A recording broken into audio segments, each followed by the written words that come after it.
नमस्कार, आप देख रहे हैं आगाज टाइम्स में आपके साथ शिल्पी जायसवाल और खबर लखनऊ से आ रही है, जहां लखनऊ में हुसैनी टाइगर के संस्थापक शमील शमसी ने कहा कि मुहर्रम हजरत इमाम हुसैन और उनके साथियों की शहादत की याद में मनाया जाने वाला खास पर्व है, जो त्याग, बलिदान और इंसानियत का संदेश देता है। उन्होंने ताजिया की ऊंचाई पर लगाए जाने के प्रतिबंध को जन सुरक्षा और आम जनता की सुविधा के लिए आवश्यक कदम बताते हुए कहा कि नीचे लटके बिजली के तारों के कारण ऊंचे ताजियों से बिजली आपूर्ति प्रभावित हो सकती है, जिससे लोगों को परेशानी होती है। शमील शमसी ने मुहर्रम के दौरान पुलिस और प्रशासन द्वारा की जाने वाली व्यवस्थाओं की सराहना करते हुए कहा कि इनके सहयोग से जुलूस शांतिपूर्ण ढंग से संपन्न होते हैं। उन्होंने सभी लोगों से शांति, अनुशासन और आपसी सद्भाव बनाने रखने की तथा प्रशासन से दिशा निर्देशों का पालन करने की खास अपील की है।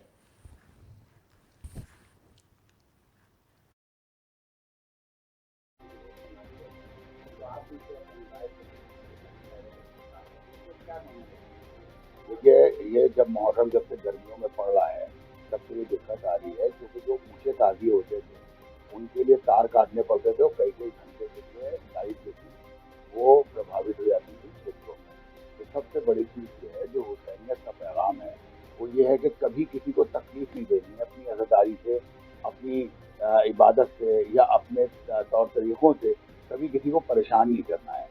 तो इस बिना पर उलमाए कराम ने पहले भी, आज से 3 साल पहले भी सिलसिले में फतवे किए थे और उन्होंने ये बात कही थी कि ताजियों की जो हाइट है उसको 12 फीट की हाइट में तब्दील कर दिया जाए, या फिर ताजियों को लिटा के लेके जाएं जो तार के एरिया है वहां से। और साथ ही साथ इन तारों से कई बार जो है वो घटनाएं भी ऐसी घटित हुई जिससे खुद ताजिएदार जो थे वो हलाक हुए और उन लोगों की मौतें हुई बड़े पैमाने पे। तो इन सब चीज़ों को रोकने के लिए जो सरकार से वार्ता हुई थी आज से 3 साल पहले, उसमें निर्णय लिया गया था। जी, जैसा कि आपकी जो तस्वीर लगाई गई है, उसमें तस्वीर जो पोस्टर लगा है, कुछ पत्रकारों की फोटो लगी, तो इससे आप क्या दर्शाना चाहते हैं? सर देखिए, जो अभी जिस तरह से ईरान और अमेरिका और इसराइल का युद्ध चल रहा था, उसमें सारी दुनिया से जो है वो ईरान के लोगों को और हुसैनियों को समर्थन मिला, क्योंकि ईरान ने एक अभूतपूर्व युद्ध लड़ा, जिसमें ये दुनिया ने देखा कि ताकतवर साम्राज्यवादी ताकतों के सामने घुटने ना टेकने वाला है गरीब मुल्क जो है वो सीना तान के खड़ा हुआ और उसको समर्थन मिला हर तरफ से। तो जितने भी हक परस्त लोग थे जिन्होंने ईरान के सिलसिले में समर्थन किया, उनकी तस्वीरें यहाँ की विभिन्न सदीलों में लगाई गई हैं उनकी शुक्रिया अदा करने के लिए। जैसा कि पिछले साल मुहर्रम में खामनेई साहब की तस्वीर को लेकर विवाद चल रहा था सदीलों से, पुलिस करवा रही थी दूसरे जिलों में, तो इस साल किस तरीके का माहौल है? क्या कुछ ऐसी इस साल कहीं से ऐसी कोई खबर नहीं आई कहीं पे तस्वीर हटाई गई हो या कहीं पे तस्वीर को रोका गया हो लगने से। इस बार जो है वो भारत की नीति भी अलग है और पूरी तरह से जो है वो लोगों का सोचना भी फर्क हो चुका है ईरान के बारे में, लिहाजा इस बार ऐसी कोई घटना कहीं से दिखाई नहीं पड़ी है।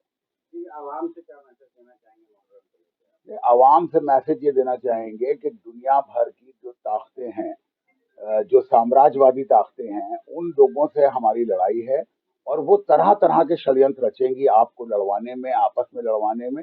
इन तमाम चीज़ों से बचने के लिए लोगों को होशियार रहना चाहिए और किसी प्रकार की अफवाह या गलत न्यूज़ को आगे भेजना नहीं चाहिए, ताकि तनाव व्यक्त ना हो और शांतिपूर्ण तरीके से मुहर्रम का पर्व मनाया जा सके। जी, जैसा कि जुलूस जब निकलता है तो प्रशासन का भी क्या सहयोग रहता है आप लोग के जुलूस में, बताइए कुछ। नहीं, 1998 में जो समझौता शिया सुन्नी के मध्य हुआ है उसको पूरी तरह से लागू कराना पुलिस प्रशासन का काम है। और जब से कमिश्नरेट का गठन हुआ है लखनऊ के अंदर, तब से जुलूसों में जो इंतजामात हैं वो बहुत ही बेहतर तरीके से किए जा रहे हैं और इसके लिए प्रशासन का और तमाम जो पुलिस के अधिकारी हैं उनका हम लोग पहले भी शुक्रिया अदा करते आए और आज भी। आज की खबर में बस इतना ही। ऐसी तमाम खबरों के लिए जुड़े रहिए आगाज टाइम्स के साथ। धन्यवाद।